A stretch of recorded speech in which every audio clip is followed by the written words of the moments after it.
Everyone, তোমাদের জন্য নিয়ে এলাম তোমাদের সবার পছন্দের আরও একটা মুন্সিগঞ্জের বিয়ে বাড়ির খাবারের ব্লগ। এটা ছিল আমাদের বাড়ির পাশেই একটা বিয়ে, মানে আজকে ছিল বউ ভাত। প্রথমেই ছিল সাদা পোলাও আর চিকেন ফ্রাই। এটা ছিল একটা হিন্দু বিয়ের বউ ভাত। তোমরা বিয়ে বাড়ির খাবারের ব্লগগুলো অনেক বেশি পছন্দ করো, তাই তোমাদের জন্য আরও একটা ভিডিও নিয়ে আসলাম আজকে। ফ্রাই দিয়ে খেতে খেতে দিয়ে দিল একটা করে বেগুনি। হিন্দু বিয়েতে তো বেগুনিটা দেয় সবসময়, কিন্তু মুসলিম বিয়েতে বেগুনি আমি কখনো দিতে দেখিনি। এরপর দিয়েছিল চিকেন রোস্ট।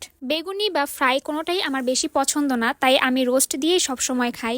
বেগুনিটা আমি খাই না, তাই আমার একটা বান্ধবী আবার নজর দিয়ে ফেলছে, ওকে বেগুনিটা দিয়ে দিয়েছিলাম। আর ফ্রাইটা হচ্ছে আমি টিস্যুতে পেঁচাইয়া আমার বিড়ালের জন্য নিয়ে আসছি বাসায়। এরপর কাকি হচ্ছে জোর করে 1 পিস মুরগির মাংস দিছিল।